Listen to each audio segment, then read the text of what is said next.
Morning friends and my students, how are you? कैसे हैं आप लोग? अभी मैंने आपको कंटिन्यूअस 2 वीडियो कंप्यूटर के बारे में एंड टाइप्स ऑफ कंप्यूटर के बारे में आपसे बात किया। आज जैसा कि सैटरडे का दिन है 4 दिसंबर 2020, तो मैंने सोचा कि आज मैं आपको कंप्यूटर से हट के कुछ चीज़ें मैं आपको थोड़ा डिफरेंट देता रहूँगा।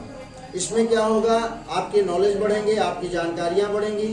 हमारे इस वीडियोज में मैं आज आपसे डिस्कस करूँगा किस टॉपिक को लेकर के, जो आपका एक होता है एजुकेशन। कहीं ना कहीं ये टॉपिक आपके साइकोलॉजिकल इफेक्ट से भी बात करते हैं और ये चीज़ें हमारे लिए इम्पोर्टेंट होती। भाई हम एजुकेशन नॉलेज लेते हैं, एजुकेशन को सीखते हैं, तो एजुकेशन है क्या, शिक्षा है क्या।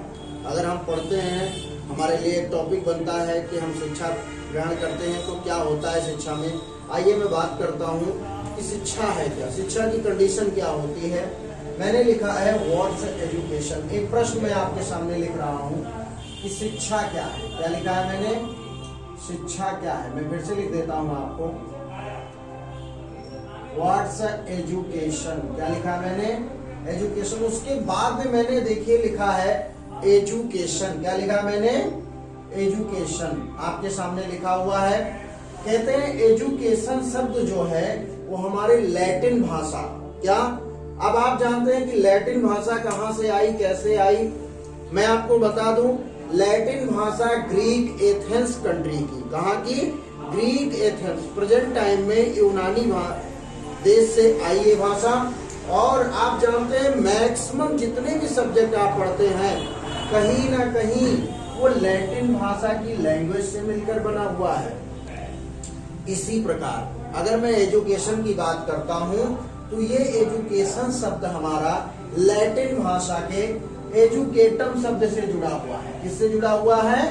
एजुकेटम शब्द से जुड़ा हुआ है। आइए, इसी से इसका विकास हुआ, इसी एजुकेटम शब्द से विकास हुआ। किससे हुआ? एजुकेटम शब्द से इसका विकास हुआ। अब हम प्राप्त करते हैं कि इसमें 2 शब्द हमारे लिए हैं। क्या है? 2 शब्द। आप देखते रहिए। एक शब्द मैंने उठाया ई। इस शब्द का अगर अर्थ हम निकालते हैं तो ये लैटिन भाषा के अंदर से, हिंदी अर्थ उसका निकलता है। क्या मतलब होता है? अंदर से। और एक शब्द इसी एजुकेटम शब्द यानी एजुकेशन से जुड़ा हुआ है, उसका मतलब होता है डुको। क्या लिखा है ये हमारे लैटिन वर्ड्स हैं और इनका मतलब होता है आगे बढ़ाना। क्या होता है? आगे बढ़ाना। तो अगर हम कह सकते हैं मित्र कि हमारे एजुकेशन शब्द का पूर्ण अर्थ क्या होगा, तो हमने लिख दिया है, अर्थात एजुकेशन शब्द का अर्थ है अंदर से आगे बढ़ाना। क्या होता है? अंदर से आगे बढ़ाना।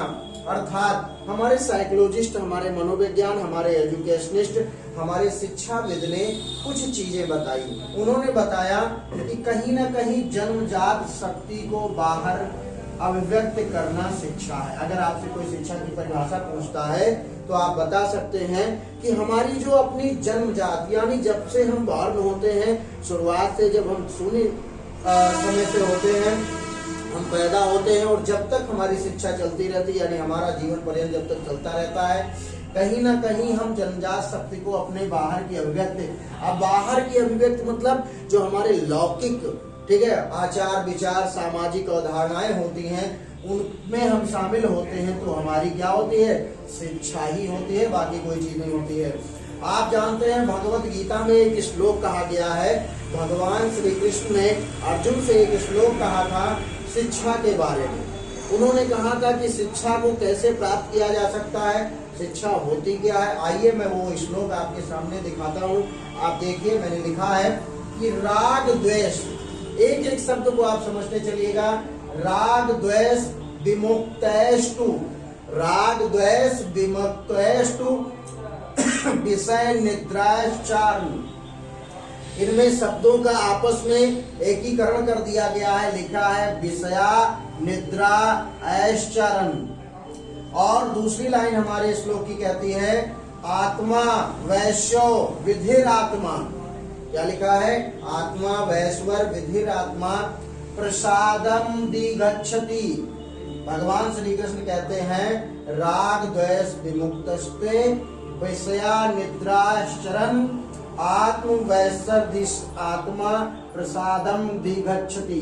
ये श्लोक मैंने लिख दिया, अर्थात शिक्षा का पूर्ण जो महत्व इसका निकल के आया वो मैंने लिखा है। आप इसका अर्थ पहले समझें। कहते हैं जो व्यक्ति इंद्रियों को, आप जानते हैं हमारे पास इंद्रियां होती हैं, ज्ञान इंद्रियां होती हैं, कर्म इंद्रियां होती हैं। तो भगवान श्री कृष्ण कहते हैं अर्जुन से, जो व्यक्ति इंद्रियों को राग द्वेष, आप जानते हैं राग क्या होता है, आपके आचार विचार, आपके लोलुपता, आपके अंदर जो जिजीविषा है, चारों तरफ की चीजों को आप आकर्षित करते हैं, वो राग है। द्वेष, लोगों से ईर्ष्या करना, ये आपका द्वेष कहलाता है।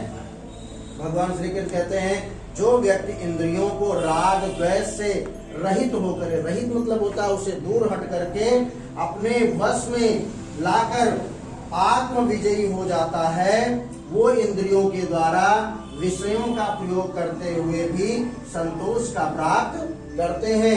यही हमारी शिक्षा है। भगवान बताते हैं कि यही हमारी शिक्षा है, जो इंद्रियों से राग द्वेष से विमुक्त होकर के अपने वश में ला करके आत्म विजयी हो जाते हैं। कहने का मतलब होता है हमारे पास आंख, कान, नाक, गला, त्वचा, ये हमारी इंद्रियां होती हैं। हमारे जितने भी द्वेष होते हैं इन्हीं के द्वारा होते हैं। मैं आपको आने वाले अगले वीडियो में बताऊंगा कि शिक्षा के अधिक महत्व क्या है, उन पर मैं फोकस भी करूंगा। और हमारे शंकराचार्य मुनि, जो आज गुरु शंकराचार्य मुनि हुए थे, उन्होंने भी बताया था कि शिक्षा का एक अपनी महत्वपूर्ण भूमिका दी थी।